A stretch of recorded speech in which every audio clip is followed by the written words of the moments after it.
Hey, everybody. Mark and Dan are back with another Salt City Hoops podcast. We're working our way through the Jazz roster and trying to figure out what's what. We've been spending time in each episode with some of the players where we can have some meatier discussions. We've also been spending some time with some other players where the discussion might be a little more brief.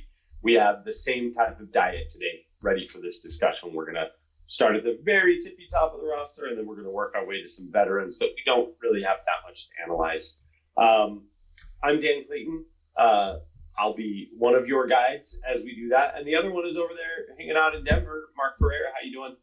I am fabulous. I just found out as of a couple hours ago that I will be attending the Jazz home opener next week. And I'm very excited that I've as a longtime distant Utah Jazz fan that has slowly inched closer and closer to Utah without actually living in Utah. I've only seen two home games in my entire life, and now I get to see a third in Utah next week for the home opener. Which, regardless of how the team is going to perform this year, the home opener is always very exciting. Obviously, the arena has been renovated, so I have very stark memories of what it was like walking into that arena for the first time, not only as a Jazz fan, but as someone who had been to 14 NBA arenas even before that, which are all multi-purpose arenas of some form or function. Walking into the Delta Center, what it was, the Energy Solutions Arena, whatever it was the first time, I was blown away as to the quality of like how you on top of the players you were. So I'm excited for that. Excited to kind of be in town for a work trip. So don't everybody get too excited. But if I do have some extra time, I'd love to be in Salt Lake City and grab a beer or something. As far as we know, everyone's largely gonna every one of them imports gonna be healthy for game one. Had a little bit of a Ace Bailey's scare-ish type of thing with some knee soreness in the last preseason game. But and who knows if George Niang, who we will talk about later on this podcast, is going to be dressed or not for that. But it's very cool to hopefully, knock on wood, get to game one that I'll be able to see with everyone that we're looking forward to seeing on the court, and hopefully some players don't play who are hoping don't play in the name of organizational efficiency. But we have a whole plan for the future set for today's five-player preview. For sure, for sure. So first of all, we should compare notes because there's some chance that I might be going to the home opener as not a media member and just enjoying it. We have where I'm because of my day job being how my day job is.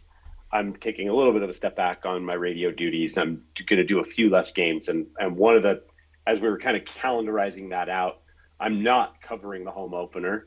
And then today, my brother, who was in town because we've been working on this massive project as a family, he mentioned that he might fly back for the home opener. So I was like, well, if you're going to fly back for the home opener and I'm not going to the home opener, that's a little stupid. So now I might be going to the home opener. Ken might be going to the home opener. You might be going to the home opener.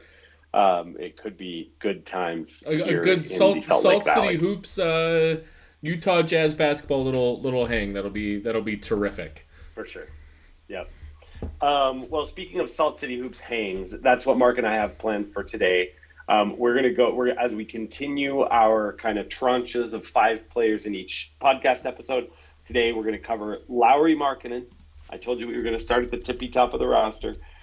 Walker Kessler, we're going to spend some time on. Walt Clayton Jr. has had interesting postseason moments.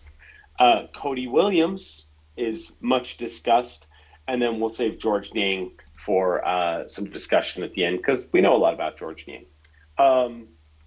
Lauri Markkanen, Mark, let me start here and then I'll let you riff because I know you have Lauri Markkanen thoughts. I listened intently and with combination of vigorous nodding and when me wagging my finger at imaginary invisible Mark. I listened to your solo podcast about Markkanen after after Eurobasket. Obviously, Lauri statistically had a great Eurobasket. You pointed out that there are still some things that make him kind of fold like a cheap card table. Um, Fair criticisms. Also, like the Finland team is like Lauri and Slim Jesus and a few other guys who like could get an Exhibit 10 contract someday, but not really super duper NBA talent. I'm not as worried about what happens when he gets triple teamed in Eurobasket as you sounded. Maybe you're not that worried either. Um, to me, I think the question about Lowry is still, um, I think the passing thing is very real. Someone who touches the ball as much as him just can't keep averaging like 1.7 assists per game in a season where he's averaging more than 30 minutes.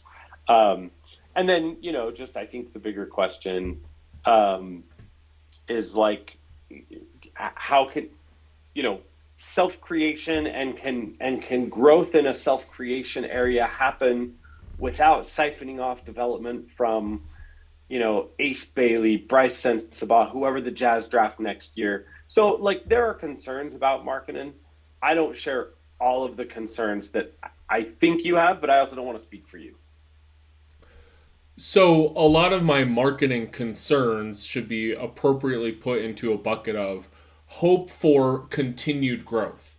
Like we are not that far removed from most improved player, and I feel grossly uncomfortable thinking the first time that Markin was allowed to kind of stretch his wings in that way meant that, well, that's who he is. That is the best possible version we're ever going to get. You get that one all-star season, and maybe in the right circumstance he gets back to that level, and that's the peak. That doesn't sit right with me. So I'm constantly trying to push Lauri Markkanen, this 7 foot, 9-figure millionaire who will never know who I am. I'm trying to push him into a place of no. David Locke mentioned the other day he is the third best player on a championship team. I don't. I That doesn't sit well with me. I think he is capable of a 1B status. I firmly believe you can't get to 1A status with him. It's just not going to happen. But is he good enough offensively and defensively to be that 1B with some certain roster construction around him?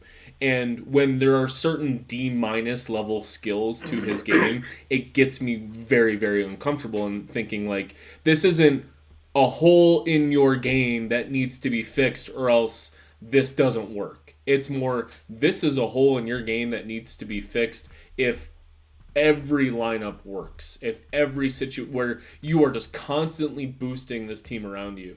And when you look at a Jazz team with a paucity of ball handling, I know we drafted Walt, Clayton, I know we brought on Yusuf Nurkic, and I actually I think everyone has some positive things to say about Nurkic in preseason. Talk to me in February about Yusuf Nurkic. And we'll talk about him on the next preview. Like there's some additional passing and ball handling acumen that's been added here, but the Jazz have very little that can happen here. So if your best player has the ball as much as he does, there needs to be a little bit more,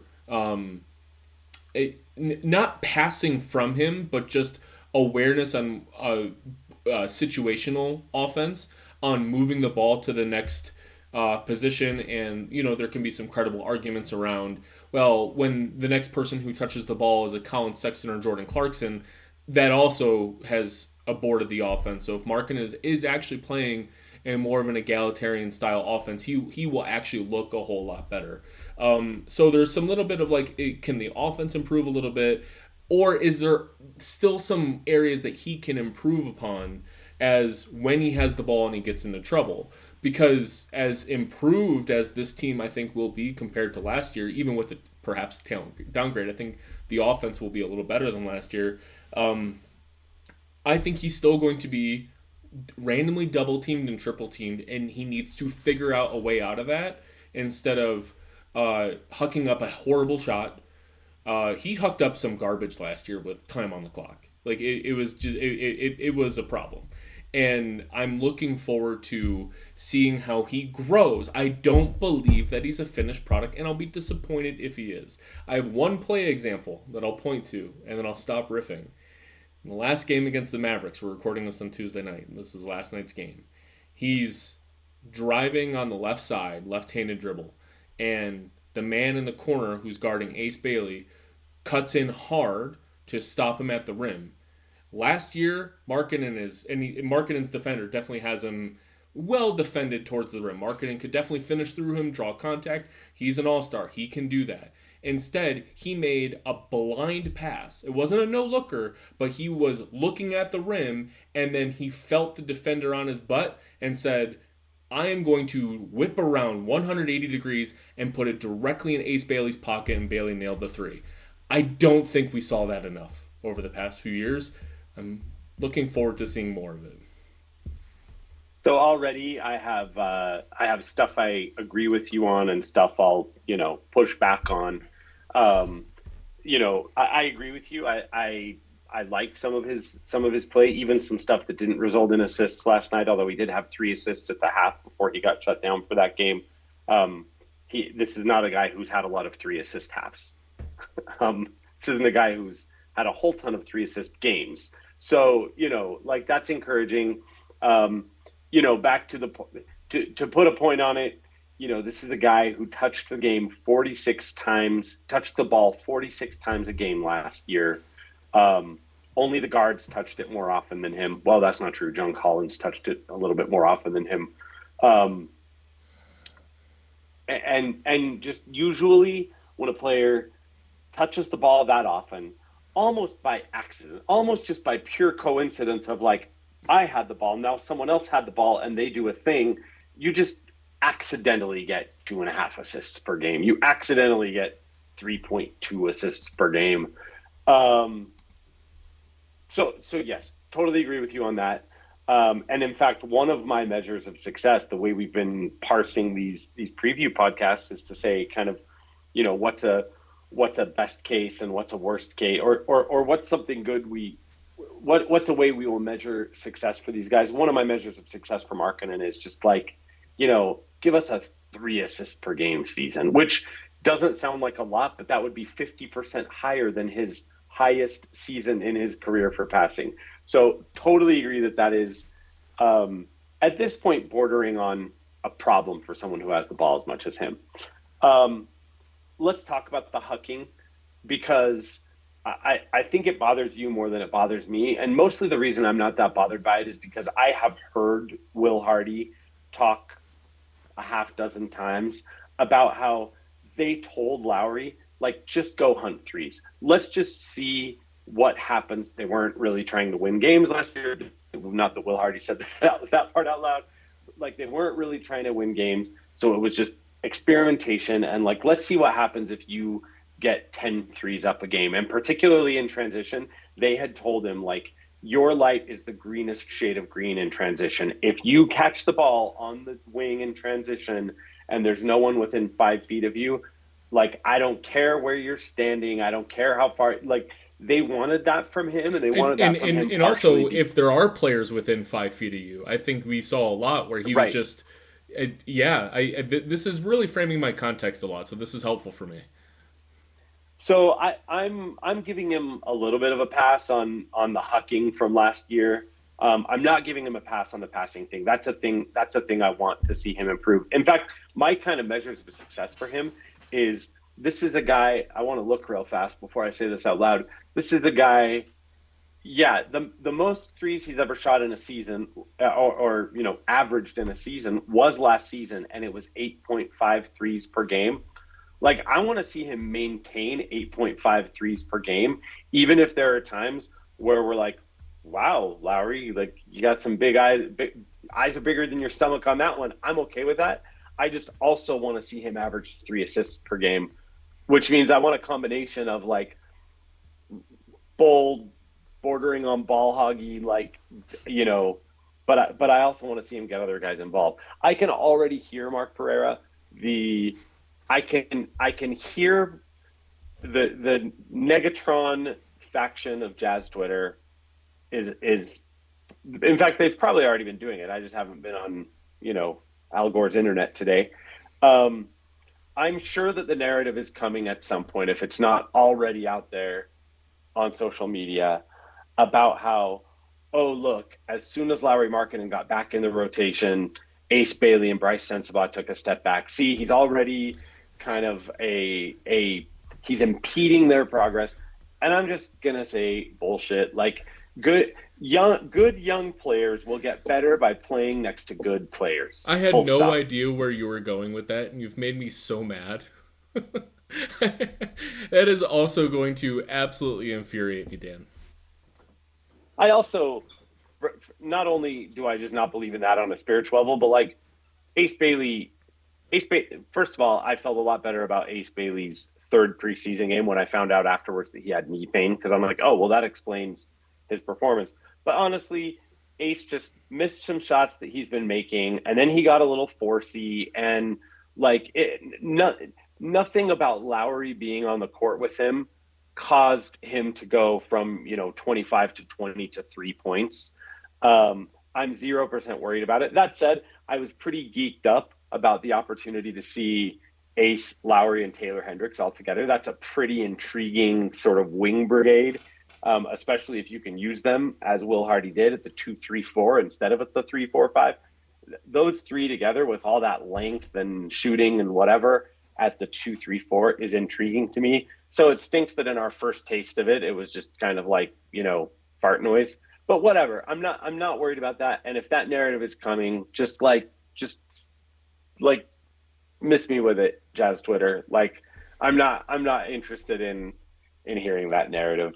No, Lauri and Markkanen it's again can these make Ace are Bailey better.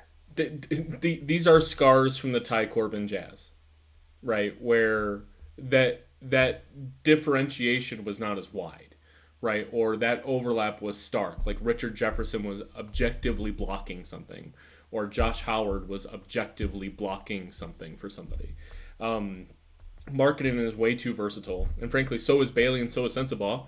To their credit, to that this there's no blocking happening here for at anywhere on the roster, except we'll get into some other maybe smaller position battles, not in stature but in import to the Jazz. With respect to marketing and the shot profile and the diet and everything, there's two specific play types that I think he struggled with last year that I just want to never see again. Okay, it's not about like how many threes in certain situations that he was doing. It was if he got into a position where he was squaring up a guy with 14 seconds left on the clock and his one dribble move did not beat this guy, he would do a step back to the three-pointer and he would not carve out enough space. And even though he's 7 feet tall, he's not being guarded by a 6-footer out there. He's usually being guarded by some decent sized forward. He would have 7, 6, 5 seconds left on the shot clock. He'd get to his step back and just say, "Guess I'm shooting it." And like that is enough time to just stop and say, "I don't have it." And I is that the greenest of green lights and just saying, just see what happens. See if you can get better at this sort of thing. I definitely feel like there's some excusal to say, all right, explore what you can do, see what happens if you get in the situation. Let's see how many of them you can make when you get put in this impossible situation. And maybe like almost implicitly asked, don't pass in those situations. I don't think that's a situation I want. I think he got to try it. I'm done seeing it. And frankly, at Eurobasket, which 42% from the field, 30% from three at Eurobasket, everyone likes to say, oh, he had this amazing Eurobasket. And he did. He was a force out there. But he was shooting poorly because of these a lot of these same situations. Also was really struggling with wide open threes, which is not a thing. I'm not worried about him shooting wide open threes in the NBA. Small sample size at Eurobasket, right? So that's a play type I want to see out. I'm not comfortable seeing that anymore. The other part is just when he's met at the rim and he hasn't left his feet yet. I know that passing after you leave your feet, that's a more advanced skill. If he gets down there and he doesn't feel like he has the lift to dunk over two people like he did 3 years ago, there has to be some pause and reset. And he struggles with that sometimes. It's I almost gave an excuse for it because it was, I'd rather you just try to get fouled because he's very, very, very good at getting fouled. I don't think he was crafty enough on getting fouled last year as he was the prior couple years. Didn't feel like that, and I don't want to see the bad shot attempts. Like any normal, average NBA fan, like I am, I'm very average in this respect. I just don't want to see the bad shot attempts. We tried it for a year. I saw what happened at Eurobasket. I think we have some other talent on the floor that can shoot the piss out of the basketball, and I like to kind of see what happens if the shot clock is greater than 4 or 5. Yeah, I've also heard you talk about, his percentage at the rim last year, and that's a totally fair concern. He went from 72% at the rim in his All-Star season, repeated that in his second Jazz season. Last year he shot 64% at the rim. That's just not like for a 7-footer who is hailed as a 3-level scorer. That's a little problematic. And again, there was a lot of experimentation there. He was in and out of the lineup. His teammates weren't as good. But that's something that's got to come back if we're ever going to, mention him as an all-star candidate again. The thing I keep saying about Lauri, I've said this a lot about him. I've said it to you. I've said it on the social media boxes. This is a guy who really, in the course of his career, he has played with a real honest-to-God point guard, a real facilitator, like for half a season in his NBA life. And that was the season that he was 17th in voting for 15 All-NBA spots. Like he just missed All-NBA because he played half of a season with Michael Conley Jr. Is that real? Is that replicable? Like we could debate it. I just think that at some point the Jazz are going to figure out they've got all these interesting wings. They've got 3 young guards, and we don't know if any of them are going to be actually good, like relevant good, like good in a way that matters. At some point, the Jazz are either going to develop or acquire a table setter, and I'm interested to see what happens for Lauri's kind of macro overall place in the NBA stratosphere. I'm interested to see what that'll do for Ace Bailey. Like I don't want to tempt the whatever from high atop the thing, but like if the Jazz are lucky enough to get Darren Peterson next year, and their core moving forward is Darren Peterson, Ace Bailey, Lauri Markkanen, Taylor Hendricks, Walker Kessler, like that is interesting. That is interesting.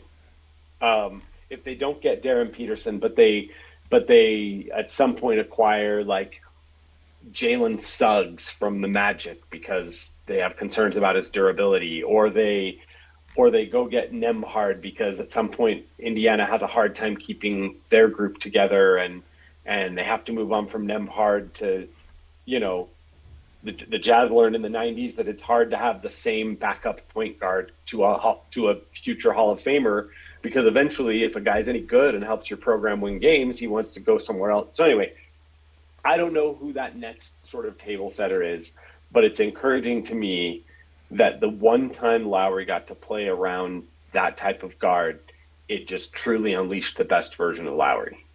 Yeah, that's why we're loosely sticking to some sort of script here. I think it's easier to stick to a script when we have there's these lesser players and some of the big picture guys like Lauri or Ace. We kind of skip some of the questions, but when we think about like who we want to see Lauri on the floor with this year, my pick is actually Isaiah Collier. Like I don't even care what the structure is.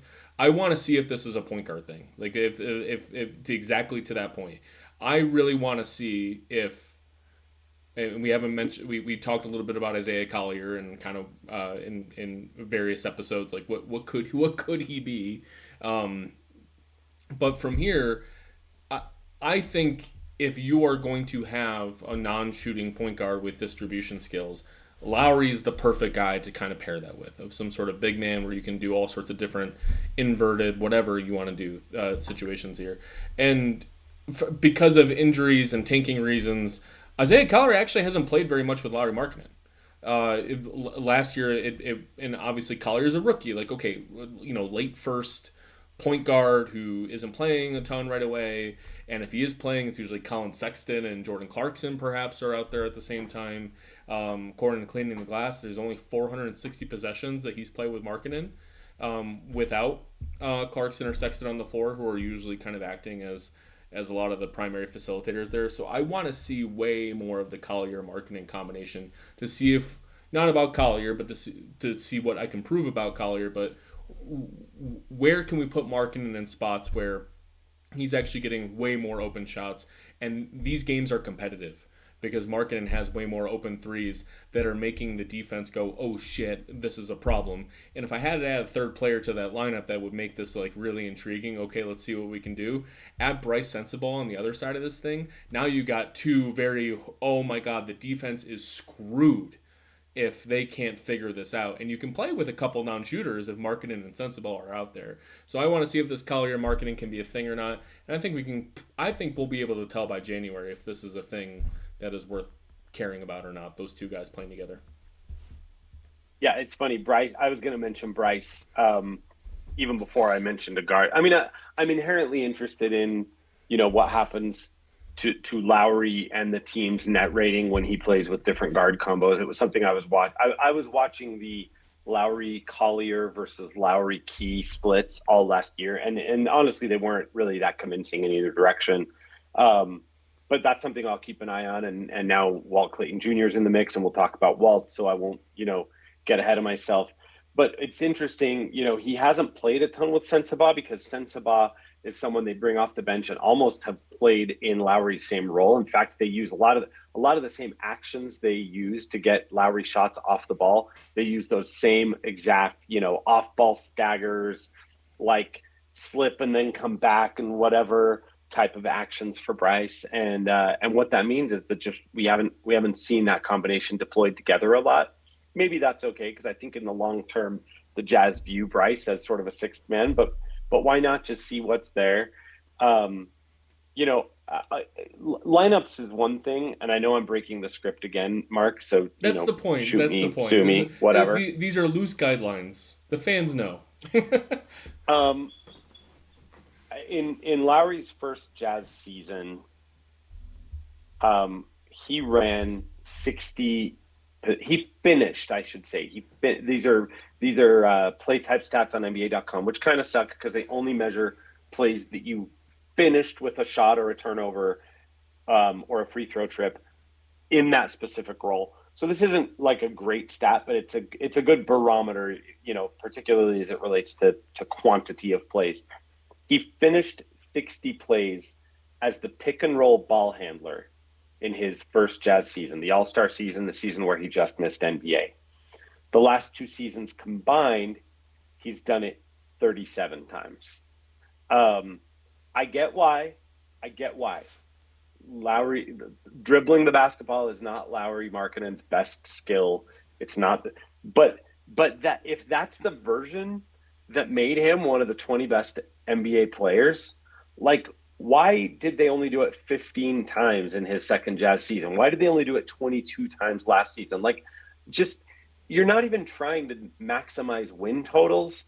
Maybe just try stuff out. Maybe just see if that's something he's worked on enough that you could, I don't know.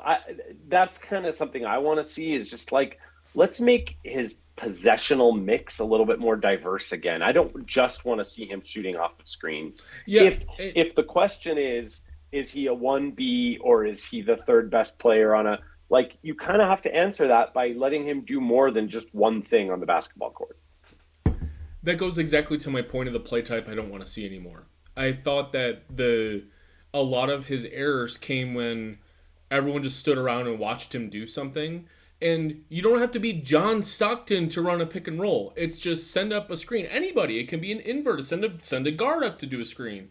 That is technically going to be called a pick and roll, depending if he actually uses the screen and the man actually and the screener does something with that. Lauri Markkanen is not dribbling off his foot. He doesn't have moves. He doesn't have the proverbial bag, but he can he can dribble. He can move. He can move the ball just fine. It's one of his remarkable 7-footer skills is that he can put the ball on the floor a little bit. That's how he gets 100 dunks and he dunks over people. He doesn't do that just based on catching the ball on the move and zero dribble or one dribble and then he's dunking on somebody. He was doing some actual dribbles to get those 100 dunks a couple years ago to that point. So is it having Taylor Hendricks set a screen? Is it having Walt Clayton set a screen and then you're really screwing it up, you confuse the defense, all of a sudden Markkanen's wide open for an off the dribble three or he's going down the tunnel for a dunk. I never thought of that until you brought it up. I did not even know that was a thing, that this was some sort of paucity to his game. That should be happening once per game. Like there should be a time when the offense is clueless, doesn't know what to do. He's out there, and instead of having him 14 seconds left on the clock, squaring a guy up, which is not his game, give him a screen, and maybe he passes it to a guy because it passes it to a guy on the wing because the defender is cheating in because the best player in the Jazz has the ball, and now there's that one pass away for your second assist of the game because that guy has the three-pointer. There's so many things that can happen here. Or maybe a guy winds up guarding Lauri Markkanen who can't guard Lauri Markkanen because of height or size or whatever, and then the other team has to send a second guy, and now someone's open. I never, even in that season where he did it 60 times, I never looked at him and thought, oh my God, there's the next great Jazz pick and roll creator. But it's just something to try. I mean, again, the Jazz are gonna probably lose 50 or 60 games this year. Like, can we not just see what happens with some fun shit in the process while we go through that? I wish we had Eurobasket play type stats, right? We're certainly not going to get that. But in 29 minutes a game... So he did in Eurobasket. In 29 minutes, you certainly saw him operating the offense. In 29 minutes, he averaged 2.2 assists per game, which is... It's higher. That's...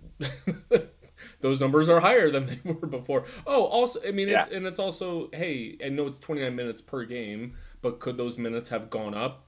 I mean, the minutes are shorter in a Eurobasket setting. So, and just as like a point of reference, like keep calling him the 7-foot Klay Thompson, whatever. Like Klay Thompson was up at 3.8 assists per game in his best seasons. Like, yeah, the famous no dribble 900-point games from Klay Thompson. He still put the ball on the deck and used the screen every now and then for that beautiful Golden State offense. With the types of shot makers that are now on this team, there's no reason we can't just give the guy a screen once in a while. I haven't thought of that. I'm glad you mentioned that. I'll be looking for that. Screens that are set for Lauri when he has the ball. Let's take a look at it in the first few weeks. Yep.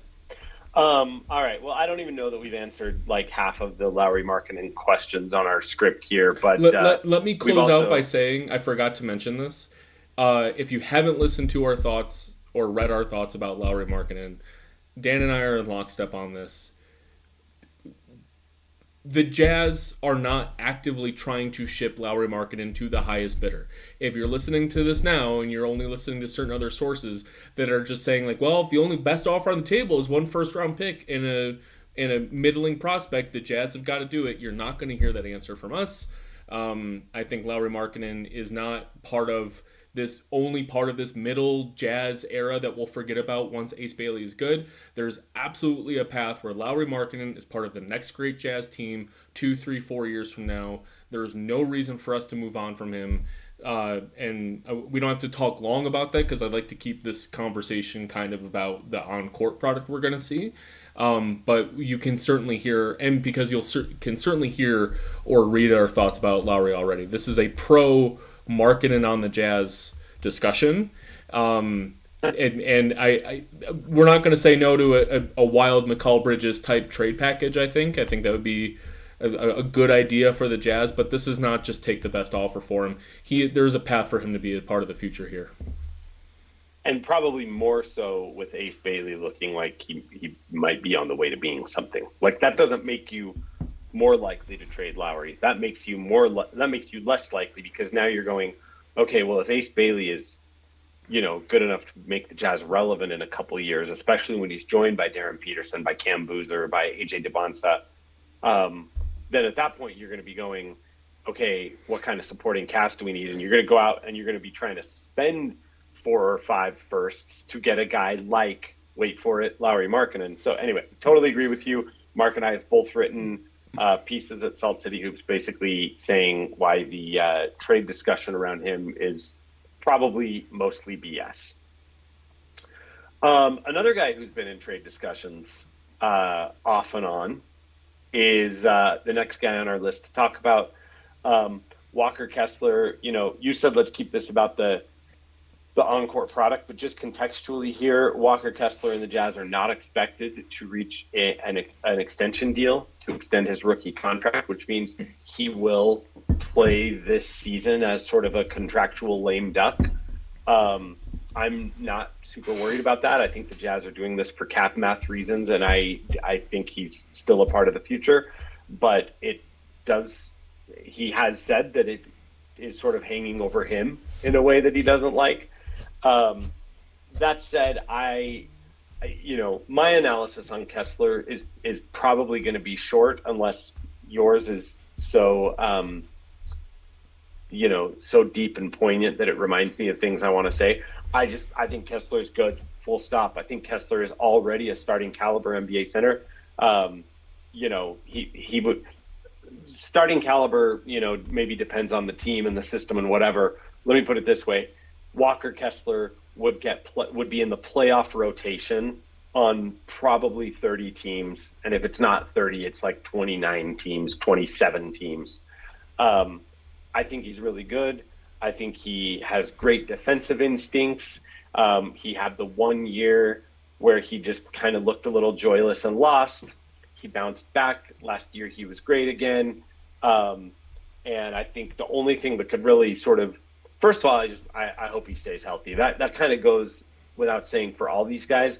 But like the only thing that could really derail my excitement about Kessler as like a part of the Jazz's future 8-man core is, some kind of crazy injury thing. So,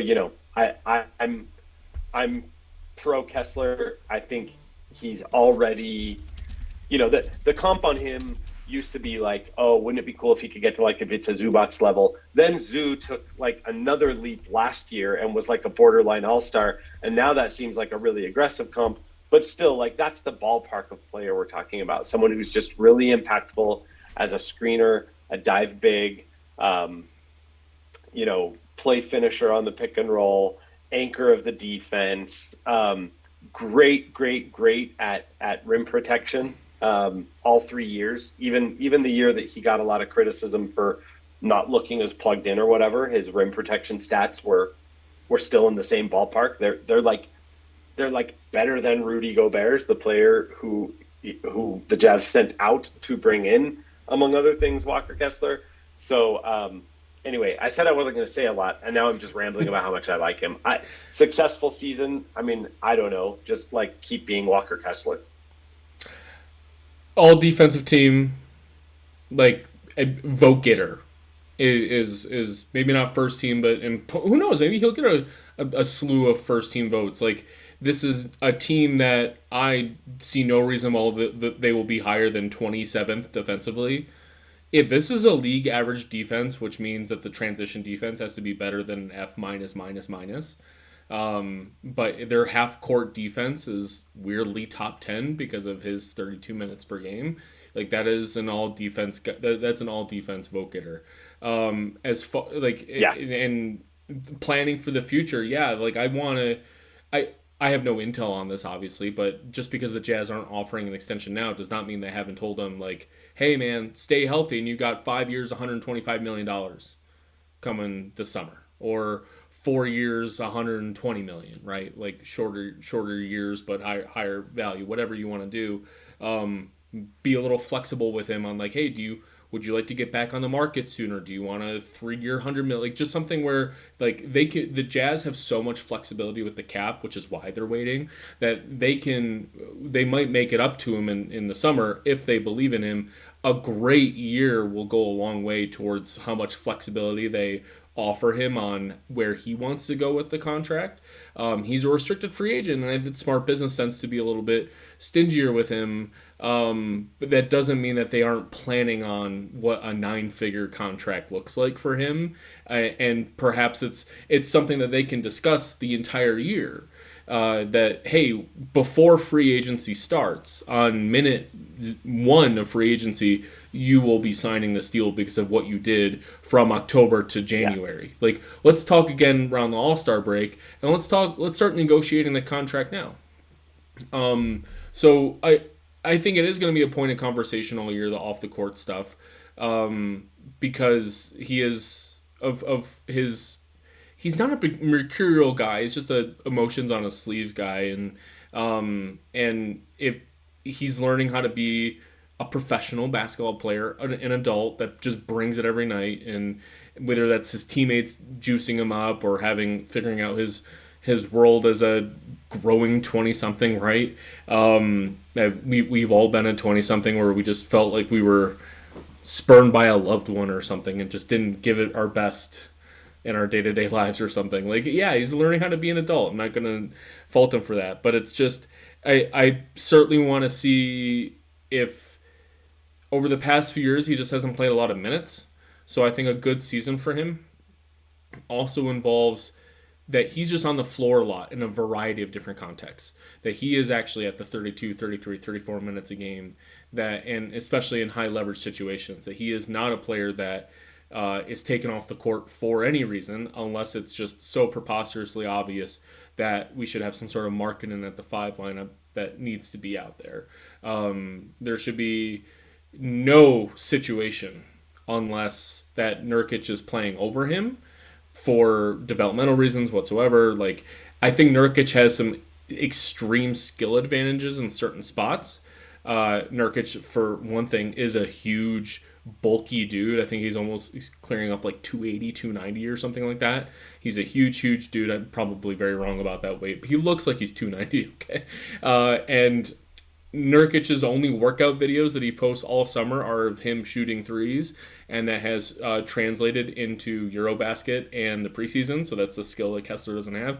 And we've seen it in preseason. We've seen it. Nurkic has a triple-double to his name. Nurkic can pass the ball. There should be no reason that a Kessler-led lineup, even without those skills, cannot be better than him.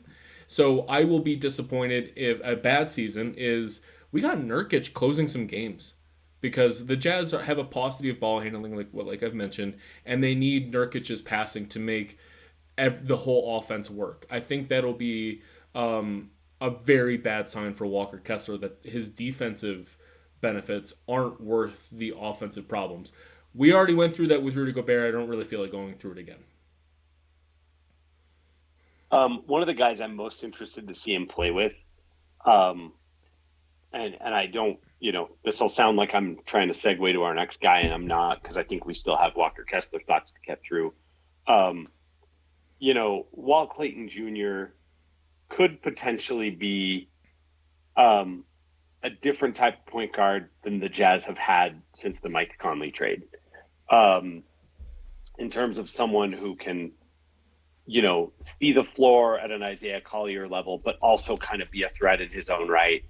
That's kind of a pick and roll combination that would be interesting to see how it would play out for Walker Kessler.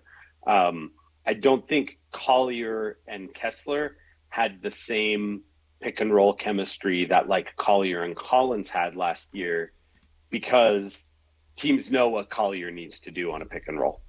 Walt Clayton Jr. hasn't had a great shooting preseason, but I still think he'll just be more of a threat. I think people understand his resume and the idea of what he can theoretically do, to the point where even if he's not shooting, 38% on off the bounce threes, there will still be some respect there. So I'm interested to see Kessler kind of get reps and get minutes with that type of guard. I also, obviously Kessler's minutes with guys like Cody Williams, are going to be hard. It's just hard in the modern NBA to play multiple non-shooters. So, the minutes where it's Kessler, Cody Williams, Isaiah Collier, like those are going to be tough. I do think that Kessler will obviously start. I think he'll start alongside, for now at least, Ace Bailey, Lauri Markkanen, Taylor Hendricks. The starting guard appears to be penciled in as Keontae George for now. That's fine. I think it's great to give Keontae another run at it. I want to see Kessler, kind of like we were talking about with Markkanen. I just want to see him respond to different types of guards. The only other real Kessler thought I had was just, and this is my lack of the fact that I haven't played professional basketball in my life. I would love to know why the transition defense is also so bad when Kessler's on the floor.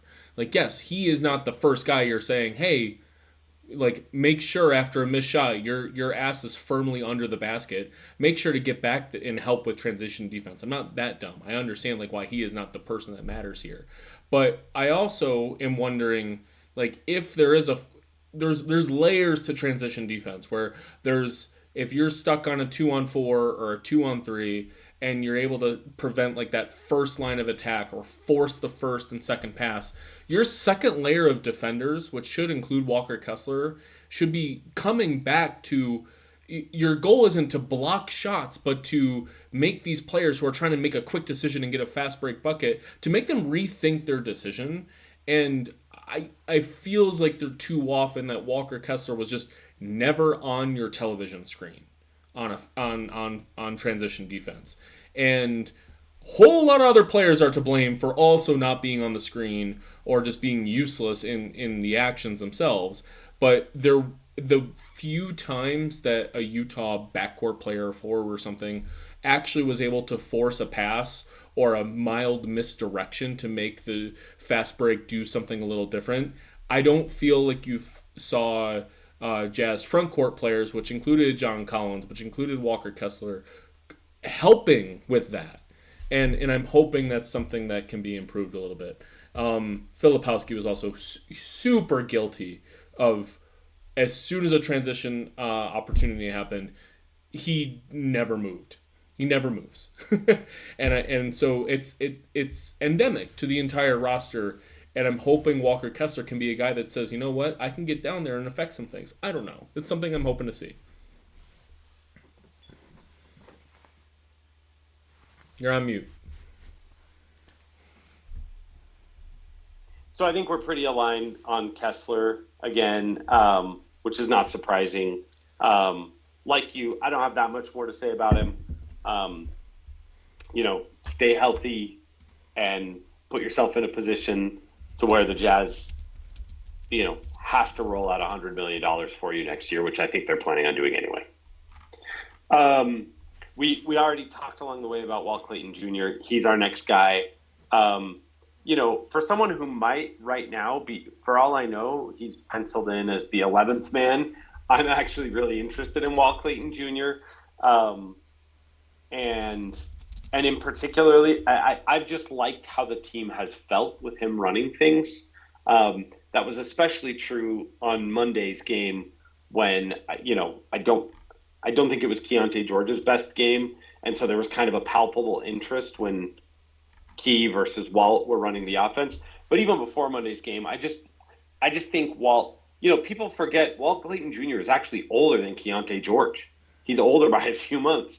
So it's not surprising that he, sort of has this kind of veteran wisdom and that he, he has a great feel for the game and a great feel for how to be a point guard. His size is an issue. In fact, I think there's a chance, that we might look back on Walt Clayton Jr.'s rookie season the way we talk a little bit about Cody still, where it's like, yeah, we saw things here and there, but it's hard to judge him because a guy at that size and body type is going to need a year just to get knocked around before we can really even start evaluating them. That might wind up being the case with Walt Clayton Jr. But just already the number of times that he sort of already is kind of thinking ahead to the next thing while the rest of the defense is just settling into what's happening right now, has been pretty interesting. I don't think he's a super duper athlete, but like 5 or 6 times already, we've seen him just completely dust a defender because he's smart. He's just a smart basketball player.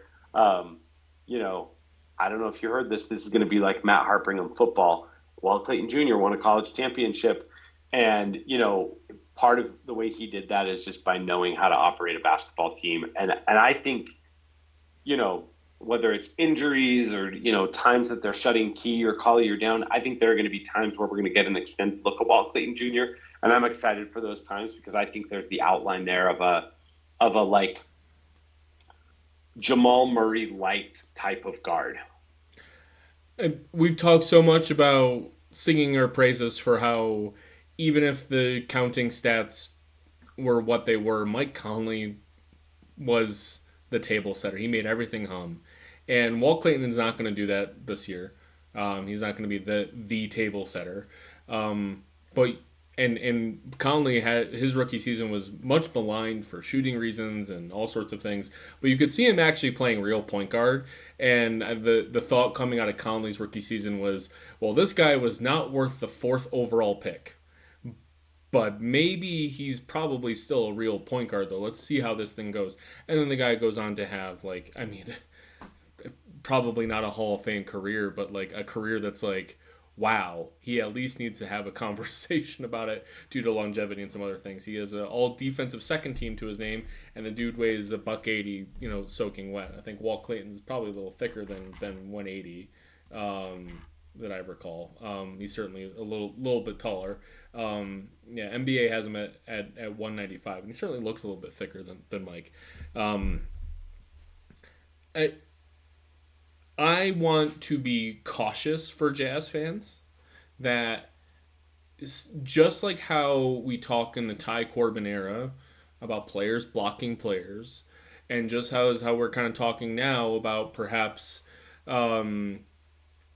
Kyle Anderson blocking Cody Williams-Mins, which we'll talk about in a minute, or Yusuf Nurkic playing over Walker Kessler, or Markkanen playing over Ace Bailey or something like that. Keontae George is in his 3rd year, and Isaiah Collier is in his 2nd year, and I don't think either have really been given a remotely the chance to be successful. I have my issues with Keontae George across the whole spectrum, and when we do the next show, we'll talk about what we've seen from him in preseason. We'll have 4 preseason games from Keontae to digest, and a whole summer of talking about how much Keontae George is suddenly this big old leader. But I don't want to be in the 3rd week of November and have everyone screaming like, well, it's time for Walt Clayton to play 36 minutes a game as a starting point guard as the future of the Utah Jazz, because I think we're going to have rose-colored glasses with respect to a lot of Clayton's mistakes. And I still see rookie point guard in a lot of respects.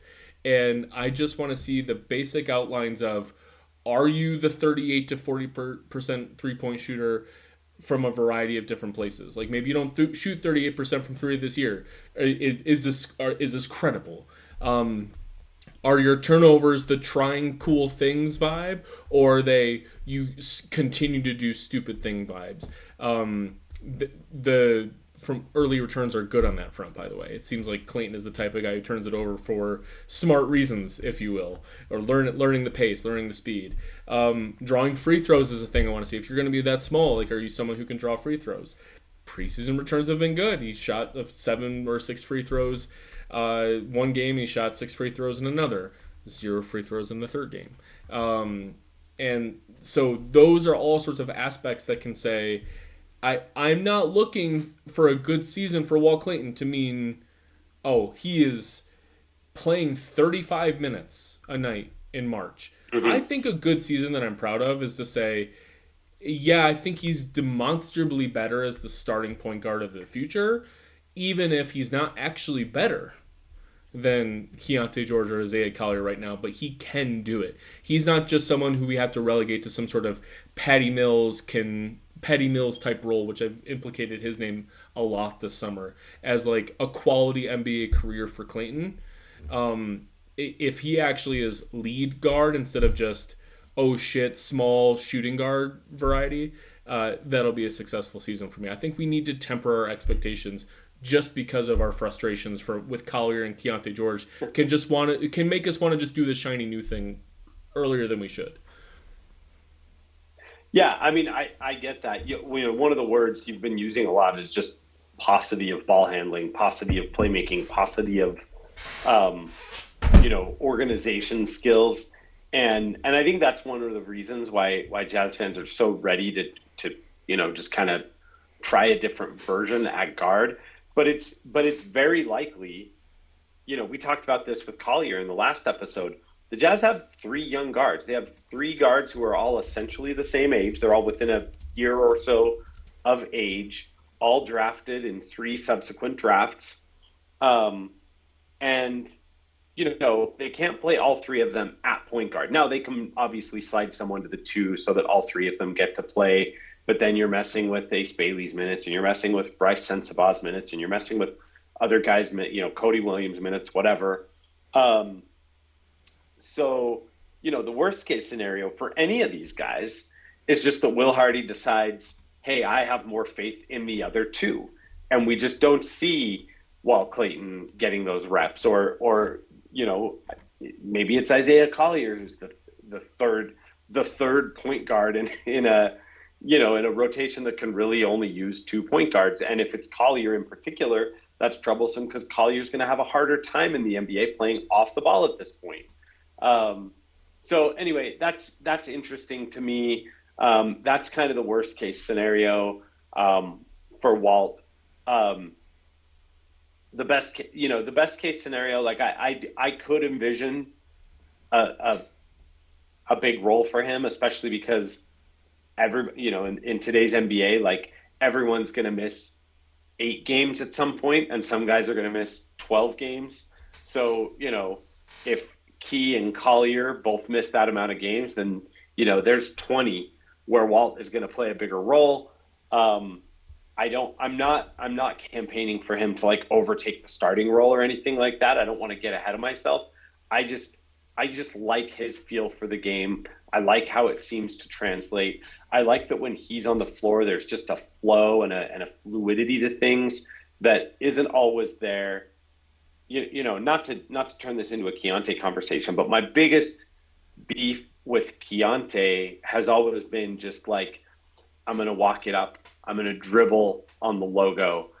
I'm going to slowly approach the right wing and call the guy up for a screen when there's 14 on the shot clock. I worry about 8-second violations with Keontae way more than I should. 8-second violations. Just pay attention, fans, to just the number of possessions when Keontae is the nominal point guard, or functional point guard, I guess. The number of possessions where like the play doesn't really start until there's 11 on the shot clock.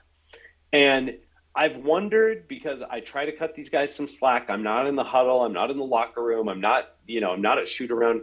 I've wondered if they're doing that on purpose, if there's something that they're trying to achieve with like pace control and whatever, except that then I see Isaiah Collier come in last year and Walt Clayton Jr. come in this preseason and play in a completely different way where they're like, passing ahead and like, hey, don't bother giving me the ball. That guy's already open. Let's dead end the play and not get so lost in the forest that we don't see the trees.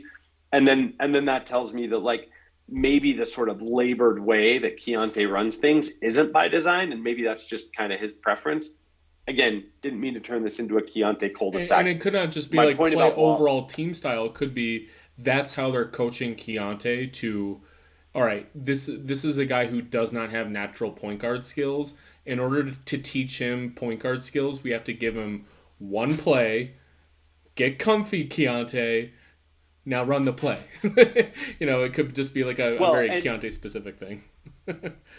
And one play with, a lot of Keontae's decision making winds up being pretty binary. Yeah. Like, I'm going to come off this pick going this direction, and one of 2 things is going to happen with the backline defense. If A, do this, if B, do this.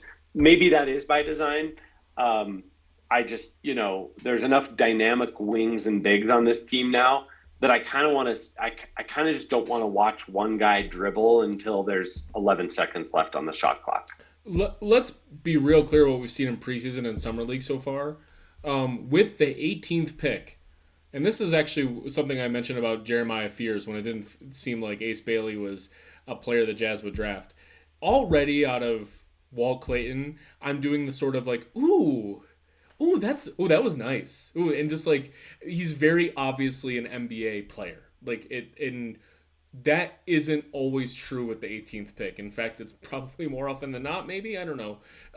It's he's an NBA player, whether he's high level point guard or 10-year rotation player on a variety of different situations. That's all. I'm already wildly optimistic, and I think that the bad outcome is just it there are certain holes in his game that make him unable to get on the court over Collier or Keontae. Like he is not a viable option over those two because of turnovers or defense or something like that. Which gets me into a tangent that I actually want to kind of poke at. Is I've seen a lot of praise for Walt Clayton's defense so far in preseason, and I want to slow the roll here a little bit on his defense because I'm watching these 3 preseason games and I walk out of it and he had 3 steals against the Mavericks, and it really seems like he is from a defensive standpoint. And Mike Conley was not this kind of defender. Mike Conley was a very different type of small, pesky defender. Walt Clayton's defense is already at a very high level when it comes to, I don't want to say predicting, but having a really good feel for what the opposing NBA level offense is trying to do, and he just predicts where he should be jumping. And he's been very, very right so far in Summer League and in preseason, where he's gotten some steals on just, I know where you're going with this ball, and I'm going to immediately pick it off. But I'm not going to, and he's very good at hiding as a 10. Like, he won't jump too early. He will wait until the very last second and kind of bait the guy into it. Lull you into it. Yeah, exactly. Right. And I think as a natural kind of point guardish kind of guy, maybe he has that sort of vibe himself. There are many times where he is lost. There are many times where he is not giving a ton of effort on closeouts, getting by screens, and these sort of effort-based things. I think those are things that are going to be coached into him, because I do think he has, unlike some other players that we've seen in recent Jazz vintage, I think he does have quite a bit of FU edge to him. And I think he's actually learning NBA conditioning and physicality where, yeah, you got to like constantly be sprinting and constantly be fighting. And you can't, this doesn't mean anything, but it's one small little note. Watching the Mavericks game last night, ball goes out of bounds. It's Dallas ball on their end of the court. And Will Hardy is yelling at Clayton about something. I don't know what it was about because I couldn't read the lips. But very clearly, right as soon as I think it was Cooper Flagg was inbounding the ball, very clearly Will Hardy says, like, interrupts his own train of thought as he's yelling at Clayton. Clayton's guarding the inbound and says, "Get your effing hands up!" And it's clearly like this constant coaching into him to be like, I know you have this sort of like effort and energy or whatever, and you may be a good defender. He doesn't have that Chris Dunn style of this guy never stops. This guy is constantly always on. I think he does have to learn some more of those defensive things. So I can't quite sit here and say, oh yeah, he's going to be the effort riser for all the boats. I totally tortured that metaphor. Or that idiom. But everyone's saying like, oh, he's fine. He might be that guy that raises the backcourt defense up finally. I don't think he's anywhere close to that. I think we might get there towards March and April, perhaps. I think he's got a lot to learn about NBA defense from an effort level and from being 6'1". Yeah, rookie guards are very rarely good at all, and especially on defense. Having said that, had a pretty good steal rate in college, particularly in the Iona portion of his career, the first 2 seasons before he got to Florida. He had a good steal rate, which usually is a good indicator that like you can hang with, steal rate is something that draft uh, projection people like to use as an indicator that you can hang in the NBA. The other thing he was really good at in college all throughout his career was free throw shooting, which is why I'm not the least bit worried about his shot making early on. I think eventually he'll get 100%. comfortable and those shots will fall. Yeah. We're an hour in and we've got two guys left. Do you want to thunder through to two of your, one of your favorite guys on the roster, said tongue in cheek, and then close out on the minivan?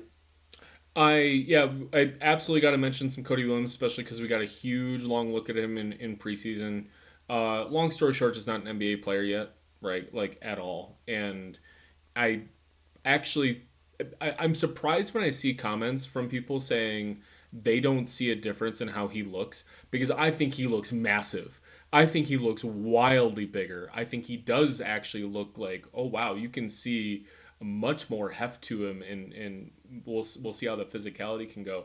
That physicality does not translate at all remotely in one single spec to the offensive end. We saw it in summer league. We saw it in preseason so far. When he gets into the paint, he is there. There's no plan. He gets pushed out of his way. He attempts wild layups because he cannot get up over or through people. It's just not there. And so far, the shooting isn't there either. So I kind of like that they're giving the ball in his hands a little bit, just to say like, hey, if you can just dribble around a screen and do something, if we don't have another point guard out there, perhaps that's possibly something like they can trust him with dribbling a little bit, which I think is fine. In this sort of environment, I actually think that the Jazz have enough players who can do offensive things that a good season for him is kind of what we thought in October last year, which is, oh, we already have somebody to just say, go out there and defend a ball handler and cause problems. I wish we saw more of the Walt Clayton prediction feeling style defense where he is starting to figure out what NBA offenses are trying to do from a game plan or playbook perspective, where he's saying he's not just like relying on athleticism, but he's using guile and wits, because that is part of defense. It's a third effort, it's a third guile and wits, and it's just a third being a freak on just physical gifts. And I think that's something that's how he gets on the court. Against the Mavericks, he had a few wonderful blocks without fouling on driving layups, getting the very outstretched tip of his fingers. That's a good season for him, where we can say, okay, maybe, I don't know if he's part of the Jazz future or not, but this is a player that we can credibly start calling teams if there's some sort of trade package where he's like matching salary or something. A team isn't looking at Cody Williams' contract and being like, well, we're not going to pick up his fourth-year team option come next fall, right? He's a player that they can look around and be like, well, we'll pick up his team option and see what happens in restricted free agency. He needs to get back on a wagon of doing something at an NBA level, and from here, it's got to be point-of-attack defense. Yeah, I mean, you started by saying that this is just not an NBA player at this point, and I would say that's especially true on offense. I think defensively, there's a path to minutes.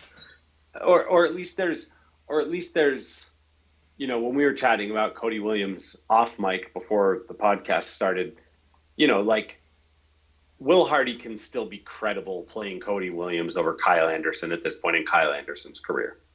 And the reason is because Cody can defend. You're right that he can dribble. I actually like when he attacks off the second side. It's just that it is a complete adventure when he gets to the rim. He shot under 60% at inside 3 feet last season, and in the preseason, like it feels like he's shooting negative 3,000%. It's just like every layup is like long or too high off the glass, or I mean, it's been an adventure when he gets to the end of a drive. His body reacts in a way not dissimilar to Dante Exum and the issues we had with Exum. Exum actually finished at the rim at a surprisingly average, whatever kind of clip you want to say for it, for the types of acrobatics that Dante Exum would do. The difference is that Cody Williams' ball also doesn't go in the basket, and he ends up flailing completely out of it. There were a couple drives in Summer League and in preseason that we've seen so far where he's obviously getting fouled, but he is not driving through the contact and making it obvious.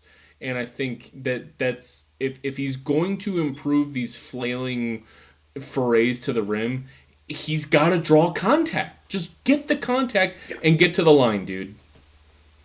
Yeah, totally agree.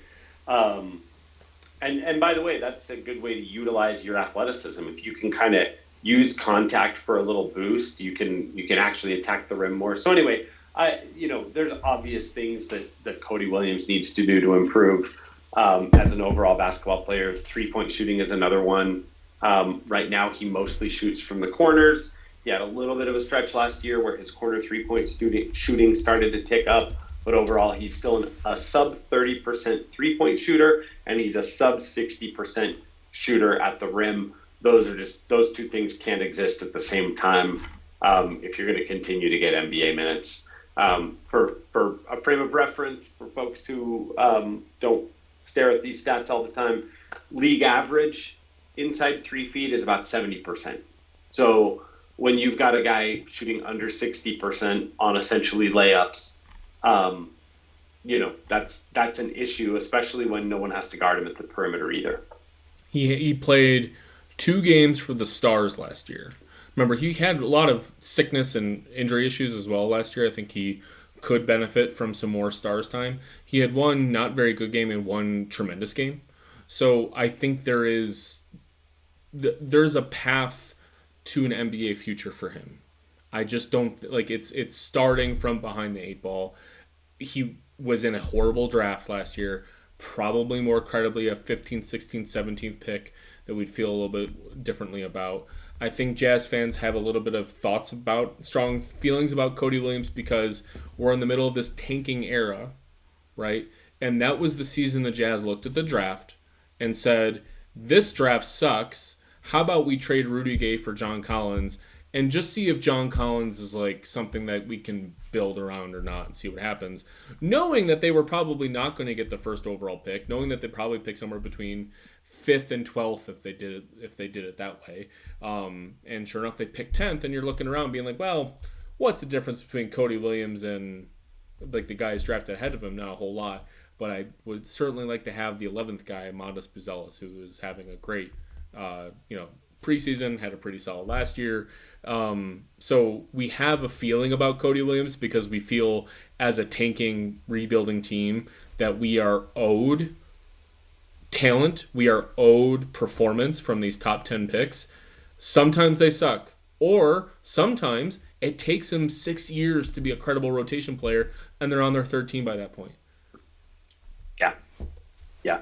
Especially a guy like him. I mean, he was drafted. Everybody knew he was raw when he was drafted. And plus, I'd be a lot more. It would be easier for me to be upset with, drafting Cody instead of Buzelis or whatever if the Jazz didn't also do pretty well at 29 and 32 in that same draft. Like the Jazz's 2024 draft was positive overall. You do when you get these rare top 10 picks, or at least rare in the Jazz's history, top 10 picks. It would be great to come away with something that looked a little bit more solid heading into year 2, but he still has time. I'm not out on Cody Williams. I'm concerned about some things. And again, if he replicates some of these performance issues, especially on offense from last year, there will be a point where it just gets too hard to justify playing him. But for now, I think he'll continue to get minutes because that's kind of the mandate. That's what this season is about. And to be clear, I am out on Cody Williams. I have no stock on Cody Williams archipelago, insert landmass here. I don't know what to do with him. When I see the forays towards the rim, it screams no NBA future to me. Because he also doesn't seem like the shooting is coming around either, which seemed like that needs to be there. And being a passable maybe even capable on-ball defender just isn't keeping you around. There needs to be something happening Yeah. all around. So I don't have There- any Cody Williams stock. But it doesn't mean I don't have cash to buy some more. I'm just because I'm rooting for. He went to Colorado. He's in my backyard here, and I think he's a cool guy. J-Dub's brother. It'd be really cool if he was. I don't see him part of the future right now, and I'm hoping I'm wrong. Yeah, there are a lot of guys with great defensive prowess who just didn't make it in the NBA because it's hard to roll out lineups where guys just aren't a threat in any way. So I mean, I agree that, I said effectively the same thing. Like if his rim percentage and his 3-point percentage are the same in year 2 as year 1, then there's a problem, right? Then there, like, pretty soon you pull the plug on that experiment. I'm just trying to trying to say aggressive statements for the clicks. I'm out on Cody Williams. Get on there. Get out. Get it. Get those aggregators clacking their keyboards. Let's all right, our last guy for today. Oh, sorry. Go ahead. Yeah. No. Speaking of hot takes, let's talk about George Niang. We got some hot takes to talk about the returning Jazz man. I'm sure. Man, I have nothing but lukewarm takes about it. I mean, I love George Niang. Great personality. He's another guy who, like Kyle Anderson, I hope we don't see that much of him, and it's not because I don't like him or believe in his game.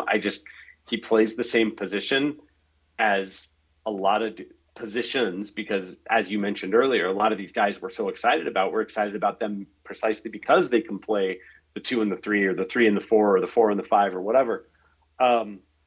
Like if George Niang averages 18 minutes a game this season, it means that, like, Flip's out of the rotation, or Hendricks isn't as good as we thought, or Ace Bailey really, can't credibly play bigger. And, all of the, like, in the version of the Jazz I want to imagine, even though I'm not focused at all on wins and losses this season, the version of the Jazz I want to see this season features enough things that would make it difficult for George to get on the floor. So if George is on the floor a lot, then it probably means that some other things that I want to see happen aren't happening. I have one hypothetical for you. And Okay. Let's assume on a random day, Ace Bailey and Taylor Hendricks, and maybe even Flip too, but Ace Bailey and Taylor Hendricks are out for injury reasons.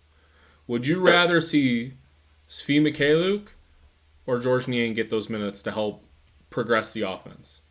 Assume the ball handlers are healthy. Ace Bailey and Taylor Hendricks. If the ball handlers are healthy, then you want Niang. Yeah.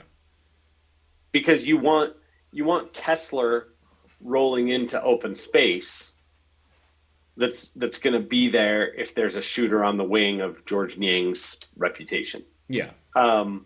If it's Keontae George who has to miss 15 games because he turns an ankle, then maybe you're telling Svi on those nights, hey, just be ready in case we need someone to run 10 pick and rolls in the third quarter. Right. The reason I ask that is just because I want Jazz fans to understand that, like, Niang is probably going to play this season in ways that you're like, why is Niang out there over an insert young player here? And I think it's just going to become, in certain days where you don't have all 15 guys, there are going to be lineups where we say we need just a guy to stand here for 4 minutes and shoot the piss out of the basketball.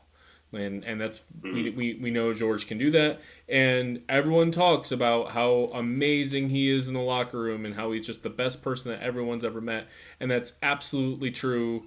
Or I'm not suggesting it isn't true, but sometimes those good feelings go away if he's just never playing.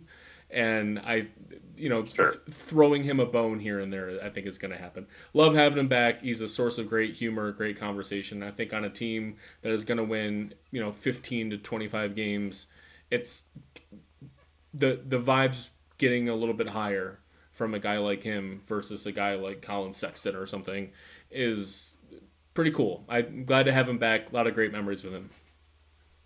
$8.2 million expiring contract too, which means, it's more likely with him than it is with, say, Kevin Love that, if you need salary filler in a trade,